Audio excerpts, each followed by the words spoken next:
Hi ladies, Dionysia here. I wanted to take some time out with you today to share a little bit about the pilgrimage to Avalon that I am leading this summer. So many of you have heard me talk about my experiences of Avalon and the goddess conference there for many years now, and some of you have actually already been to Avalon with me, and I'm doing something a bit different this year that I wanted to share with you about, and I wanted to give you a little background and a little context for any of you who are new to what I'm talking about. So I really love, more than anything, being in person, in groups in person with women. I love having immersive experiences with each other. I love being in pilgrimage together. I love being in retreats together, and this pilgrimage to Avalon is no different. For me, it is going to be an exquisite exploration of lovership and who are you, woman, as a lover. My first time at the Lover Goddess Conference, so just so you know, this year will be the Goddess Conference's 30th year. So they've been doing this for a long time, and they are very good at what they do. Otherwise, I would not be taking women on trips there. But my first, and so one of the things, there are many things that those women do really well that I really appreciate. And one of the things that they do is that they acknowledge that there are actually other phases of woman than maiden mother crone. So in the way that they teach and in the way that they hold ceremony and circles, there are actually 5 phases of the goddess. There's maiden, then there's lover, then mother, then queen, then crone. And they move through cycles in the conferences of looking to each one of those phases of woman as the theme of the conference, related with an element. So, you know, there's those 5 phases related to the stars and the sky goddess, and those 5 phases related to the earth goddess, etc. So the first year that I ever went to the goddess conference, I lose track. I think it was 18 or 19 years ago, but that was a maiden year. And I had a profound experience in so many kinds of ways. So my second year there was the lover year. And I was thrilled, in mind-blowing ways about what they do with the exploration of lovership, of woman as lover, as the bringer of the lovemaking space. And that year I taught actually a yoni massage workshop. It was titillating at the time. But I taught with co-led a workshop with a woman who is now the co-creator of that conference. So it's changed hands in the 30 years, but the woman that I was leading the workshop with at the time, the yoni massage workshop, she's now the leader, one of the 2 leaders of the conference. And we had an incredible turnout of women who came to have this experience with us. And I also was there with my boyfriend of the time, and he and I performed a beautiful dance piece as part of the opening ceremony, in which we enacted a hand fasting.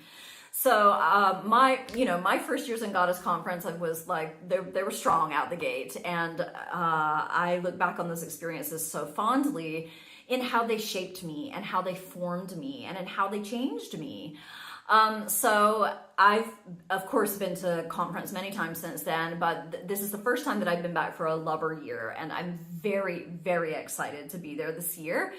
And I am actually taking this pilgrimage in a different way than in the groups that I've taken to Avalon with me in the past, in that we are going to land ahead of the conference. So we're not doing only conference, and we're not doing just a day before conference or 2 days before. We're doing several days before conference. So we'll be there for 2 full weeks. And what we are going to do is we are going to visit the stone circles. So first off, we are going to Stonehenge. And there are a couple of things to note about, if you're thinking at all about this pilgrimage, do know that I have purchased a chunk of tickets to go into the inside circle of Stonehenge. So if you were to just go to England and visit Stonehenge, you would be walking around the outer perimeter of the circle. You have to buy special tickets to go inside the circle, and they're limited. There are only so many of them. It's a small group of people that are allowed in at sunrise and at sunset, and that's it. And once that number of tickets is sold, they're gone. That's over. So I do want to say that if you're thinking of coming and that's important to you, please do know that once the number of tickets I have are gone, and half of those are gone already, then I won't be able to guarantee that you can come into the inner circle with us. You would be waiting for us in the perimeter. But for those of us who are going to be there and who do have our tickets, and I'm going to do my best to make sure everybody gets tickets as best that I can, we are going to be doing ceremony inside the circle. It is not likely that it'll be our own, that there won't be any other people there, but we will be doing ceremony but more than that, we're going to have a day on the land up to that point. So we're going to Stonehenge at sunset. It will be spectacularly beautiful, and we will have that inner circle privilege for a ceremony inside the stones. But before that, we are going to be out on the land. We're going to be traversing the lands with my dear, dear soul sister, Anna Sakara, who is a priestess of Avalon, who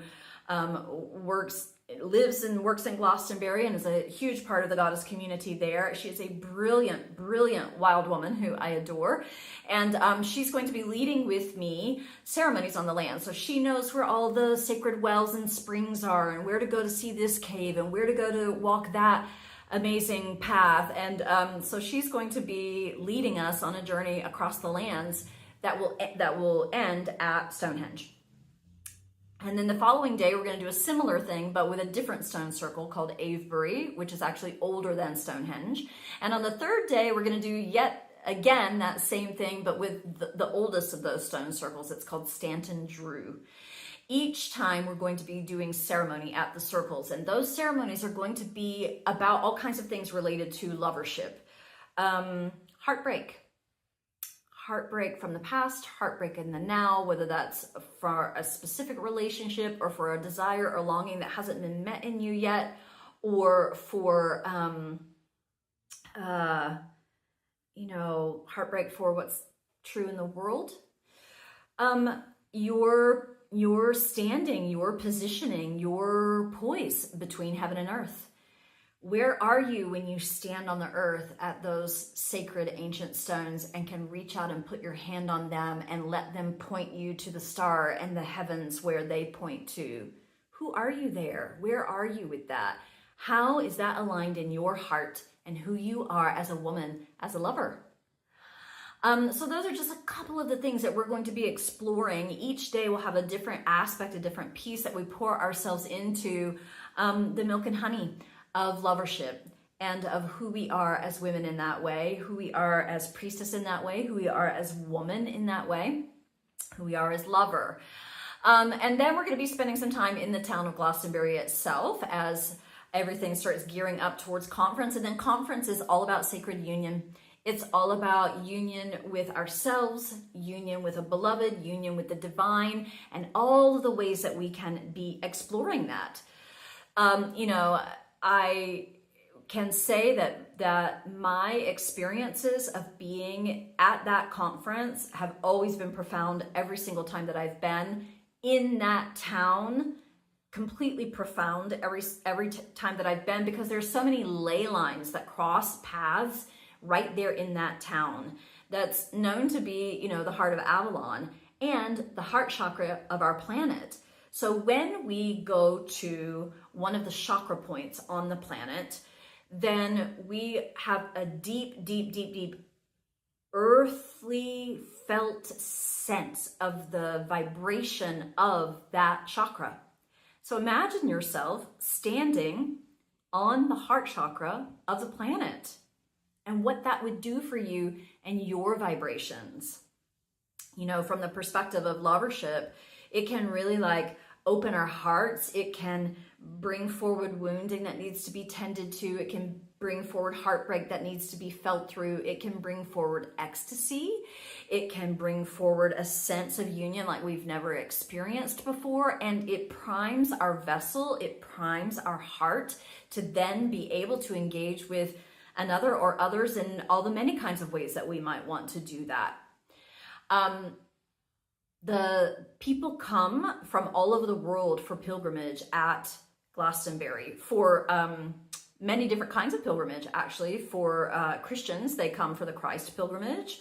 It is said that Christ visited that area at one point in time. Many come to celebrate Mary Magdalene there as the lover of Christ, but also as the transformative alchemical vessel of a being that she was, to be able to hold him and to activate energy codes and light codes with him. There is a Magdalene Chapel in Glastonbury. The night that we all gather before the day we go to Stonehenge, we gather the night before that. That's when we check into our rooms. That's when we first see each other. That night is Mary Magdalene Feast Day. That is celebrated all over France, all over England, and we will be going to ceremony for Mary Magdalene's Feast Day. That first night that we're together, we're going to dive right in to the energy codes. And but, you know, people also come for Goddess Conference for sure, but all kinds of other things, all kinds of pilgrimages that people make there. There are holy wells there, holy springs. We will be going to the springs. You can drink from them. You can wade into them. You can bathe in them. They are very, very, very cold, which is delightful on summers when it's hot there, and extremely invigorating on summers when it's cold and rainy there, and you never know what you're going to get in Glastonbury. But we are going to go to the springs. We are going to do ceremony at the springs, both in our small group and in the bigger collective of the conference itself. The conference is usually around 200, 250 people. There are ceremonies every day. There are workshops every day. There are teachings every day. It is a profound experience. But we will have already gathered in our small pod and created our own experience before we move into the bigger group. And for women who've been on those pilgrimages with me lately, where we've been doing it in that way, that we have our own gathering before we go into the bigger gathering, I've been getting a lot of feedback that women really love that's really working. It helps us to feel togetherness. And like we have each other to come back to and share about our experience when we're out in the bigger group. So this is just a fraction of what I have for you in this pilgrimage. What I'm describing to you right now, words can really hardly describe the energy, and can hardly describe the way that the light codes and the ley lines and the chakra of the planet affect us. In addition to that, the third chakra, the sixth chakra, our third eye, is known to be a chakra that moves about the planet. It has been intuited as being at various points in the planet over time, but it has been resting at Glastonbury for a very long time now. So in addition to heart chakra, we have third eye at play, which means that our vision, our ability to vision, our ability to see for ourselves and for our lives gets really activated there. And when that is measured with our heart, and those two things together are playing out, then we're in business for a lot of creation and a lot of getting to bring into manifestation the things that we wish for and desire. Our group, we are going to add to that womb, so that we've got all three of the feminine chakras lit up and activated together for where that can take us in our world, where it can take us in lovership for sure, and in relationship, where it can take us for lovemaking and how we want to experience lovemaking, but also where it can take us for our creative endeavors, whether that's art or business or a family. So when we have all three of those feminine chakras lit up together, then we have a lot of our power available for us for manifestation. And we're going to be talking about those things together as well. So we're going to have a deep immersion into lovership, union, intimacy, sexuality, sensuality, and our creative life force energy being lit up. So I wanted to take some time and share those things with you to let you know that this immersion, this pilgrimage, is going to be a really, really special one. And it's happening in a very unique time with world events and what's going on our planet. So this, from my perspective, is how we envision, embody, and hold the new world that we want to see created. as we watch all of this other stuff falling apart. So I hope you'll come with me. I'd love to have you with me. There are spots still available. It will fill up and it will cap at one point, but there's plenty of room right now. And I'd love to have you. If you have any questions about any of that, or if you are thinking, I might want to partake in that, but I don't really know how that would happen, feel free to reach out to me. You've got my email address in the email below, along with all of the information about the pilgrimage with the logistics and things. You've also got my link in there where you could, if you want, just book a 20-minute call with me. Let's just get on a call and talk it out. What are your questions? What are you thinking about? What are your concerns? What are your wonderments? And see if this is going to be a good fit for you. Also, it's good to note that right now the pilgrimage is in its early bird price, and that lasts until April 1st. April 1st, the pricing goes up. So that's worthy of note if that's important to you. What's required to hold your space is a $1,000 deposit, and all of the links for that are on the page that you can access through the email below. And yeah, again, if you have any questions or you're thinking about it or you're really wanting this, then let's talk. I'd love to help you see how to get there if that's something that you're wondering about or thinking about. And again, I'd love to have you with us. This is going to be a profound, powerful experience. And this is the way that we're paving the way into the new. So if you are finding value in what I'm sharing with you here and would like to know more and stay in the loop about what's happening with this pilgrimage, but also all kinds of things that I'm offering in the realm of lovership and woman, then do please go click that subscribe button. That's a really easy way for you to make sure that you get each video as they come out. You'll be the first to get them when you're a subscriber. And also it helps spread the word to other women. So other women who may never have found content like this before, or women who are looking for it. When you click the subscribe button, that encourages the YouTube algorithm to spread the word. And that's a really simple, easy way that you can be supporting and empowering other women. So I hope you'll just take that moment to go click that subscribe button. And yeah, I would love to be with you in pilgrimage or any number of the offerings that I have coming up. And I am here to support you in your growth in lovership and in the embodiment of woman. And I send such big love to you from my heart to yours. Blessed be.